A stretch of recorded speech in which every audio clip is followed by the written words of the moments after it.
नमस्कार दोस्तों। अमेरिका के द्वारा भारत पर टैरिफ लगाया गया था ताकि भारत की जो इकोनॉमी है वो वीक हो सके। और जब भारत की खुद की इकोनॉमी वीक होती दिखेगी तो भारत रूस से जो तेल खरीद रहा है उस तेल को खरीदना बंद कर देगा। और इस तरीके से अमेरिका के द्वारा भारत पर टैरिफ लगाया गया। जब भारत के एक्सपोर्टर्स अमेरिका के अंदर एक्सपोर्ट कर रहे थे तो उस दौरान उन पर 50% टैरिफ लगाया जा रहा था, जिस वजह से उन्हें काफ़ी ज़्यादा दिक्कत का सामना करना पड़ रहा था और वो यूएस के अंदर अपना एक्सपोर्ट नहीं कर पा रहे थे। और इसी वजह से अब भारत के द्वारा अमेरिका के साथ जो उसका व्यापार घाटा था उस व्यापार घाटे को पूरा करने के लिए भारत के द्वारा अब डाइवर्सिफिकेशन की जो पॉलिसी है, स्ट्रेटेजी है, वो फॉलो करना शुरू कर दी है। अब इस डाइवर्सिफिकेशन की स्ट्रेटेजी के कारण भारत अमेरिका के अलावा अदर कंट्रीज में अपने जो प्रोडक्ट्स हैं उन्हें सेल करना शुरू कर दिया है। यानी भारत का जो व्यापार घाटा था जो अमेरिका के द्वारा किया गया था उस व्यापार घाटे को अब भारत पूरा कर रहा है अपनी डाइवर्सिफिकेशन की स्ट्रेटेजी के कारण। और अब पूरी तरीके से भारत अमेरिका पर डिपेंड नहीं है। चलिए इसके बारे में थोड़ा विस्तार से समझ लेते हैं। तो अमेरिका के द्वारा भारत के जो गुड्स हैं उन पर दो स्टेज में टैरिफ लगाया गया था। पहला स्टेज था उसमें 25% टैरिफ लगाया था 7 अगस्त 2025 को। और उसके बाद इस टैरिफ को दोगुना करके 25 अगस्त 2025 को इसे 50% कर दिया था, यानी दोगुना कर दिया था।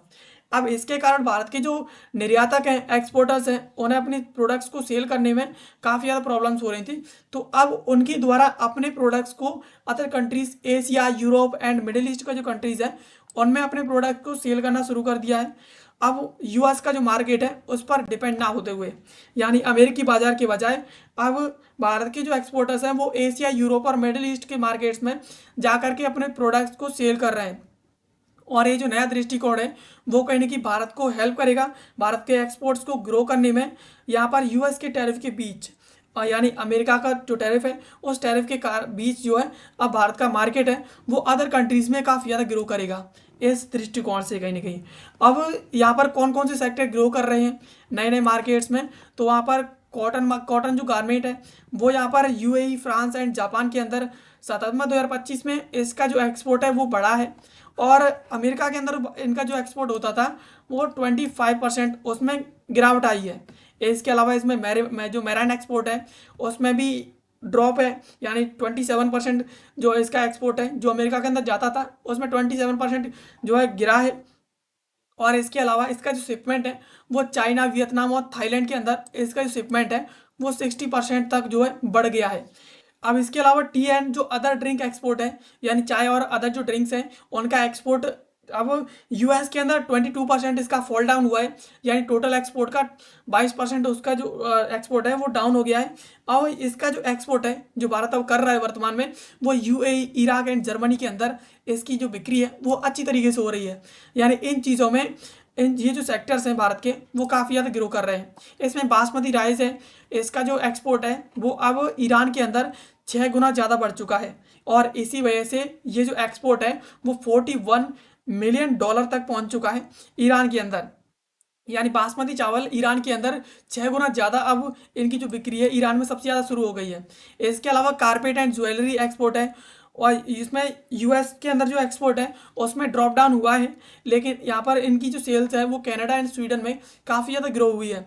यानी भारत का जो कारपेट एंड इसकी ज्वेलरी है उसका जो एक्सपोर्ट है वो यूएस के अंदर अब डाउन होता हुआ जा रहा है, गिरता हुआ जा रहा है, लेकिन इसका जो एक्सपोर्ट है वो कनाडा और स्वीडन के अंदर इसका एक्सपोर्ट काफ़ी ज़्यादा बढ़ चुका है, यानी इसमें काफ़ी ज़्यादा ग्रो किया है। अब भारत और अमेरिका के बीच एक ट्रेड टैग चल रहा है, ओवरऑल दोनों देशों के बीच व्यापार जो खराब हो गया है उसे सुधारने के लिए। तो यहाँ पर अमेरिका और भारत के द्वारा एक ट्रेड एग्रीमेंट इवेंचुअली यहाँ पर डिस्कस किया गया है। उसमें इन दोनों कंट्रीज़ के द्वारा डिस्कस किया है कि अब इनका जो ट्रेड है उसे बढ़ाएंगे, वो $500 बिलियन तक ले जाएंगे साल 2030 तक। यानी दोनों देश अपना जो ट्रेड है उसे $500 बिलियन तक ले जाएंगे साल 2030 तक, ऐसा इनके द्वारा डिस्कस किया गया है।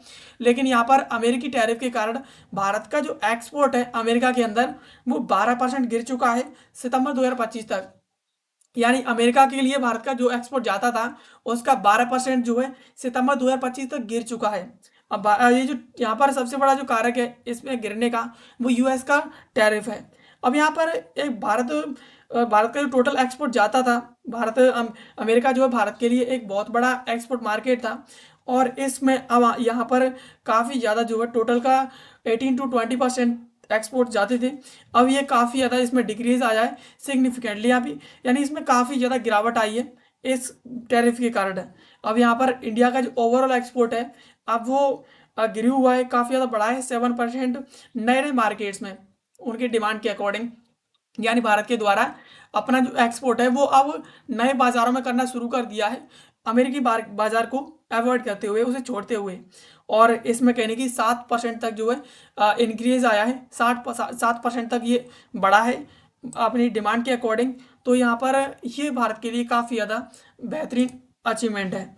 अब गवर्नमेंट सपोर्ट एंड डाइवर्सिफिकेशन की बात करें तो भारत सरकार अपने एक्सपोर्टर्स को काफ़ी ज़्यादा हेल्प कर रही है। भारत सरकार के द्वारा फ्री ट्रेड एग्रीमेंट्स किए जा रहे हैं, और इसके अलावा यहाँ पर support through the production linked initiative schemes हैं, उनके थ्रू भारत सरकार जो है सब एक्सपोर्टर्स को काफ़ी ज़्यादा हेल्प कर रही है। यानी पहला वो फ्री ट्रेड एग्रीमेंट कर रही है, और इसके अलावा प्रोडक्शन लिंक्ड इंसेंटिव जो स्कीम्स हैं उन स्कीम्स के तहत गवर्नमेंट एक्सपोर्टर्स को काफ़ी ज़्यादा हेल्प कर रही है।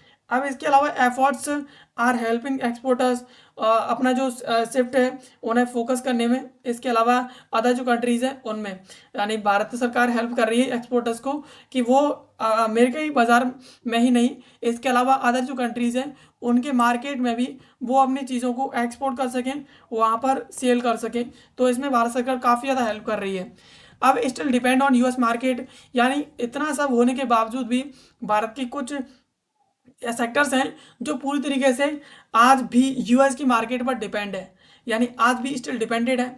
इनमें 60% कारपेट्स हैं, यानी 60% कारपेट है वो आज भी यूएस के मार्केट पर डिपेंड है। और इसके अलावा यहाँ पर 50% मेड, अब जो टेक्सटाइल प्रोडक्शन है, प्रोडक्ट्स हैं टेक्सटाइल के, वो आज भी 50% जो है अमेरिकी मार्केट पर डिपेंड है। और इसके अलावा 30% जेम्स एंड ज्वेलरी, यानी 30% जेम्स एंड ज्वेलरी है वो भी अमेरिकी मार्केट पर डिपेंड है। और इसके अलावा यहाँ पर 40% अपेरल्स जो एक्सपोर्ट है वो भी यहाँ पर आज भी अमेरिका पर डिपेंड है। यानी भारत के द्वारा अब नए नए बाजारों को खोजा जा रहा है, और उसके साथ अदर जो कंट्रीज है उनमें जाकर के एक्सपोर्ट किया जा रहा है। इससे कहीं ना कहीं अमेरिका के साथ भारत का जो व्यापार घाटा है उसे भारत पूरा कर सकेगा अमेरिकी टैरिफ के कारण।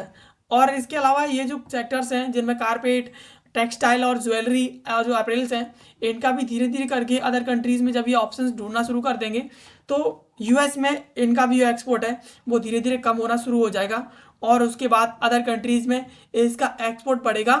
और उसके बाद भारत यूएस को टाटा बाय बाय तो नहीं कहेगा, लेकिन भारत यूएस और इसके साथ रसिया के साथ, दोनों के साथ लगातार बना रहेगा। और भारत का जो पॉलिसी है वो इसी प्रकार से काम करता है, लेकिन भारत किसी एक देश पर पूरी तरीके से डिपेंड नहीं रहेगा। दोस्तों ये थी खबर जिसको आज की इस वीडियो में हमने समझा, एंड ऐसे वीडियोस के लिए आप हमारे चैनल को सब्सक्राइब कर लीजिए। मिलते हैं किसी अगले वीडियो में किसी नए और महत्वपूर्ण टॉपिक के साथ, तब तक के लिए आप सभी का बहुत बहुत धन्यवाद।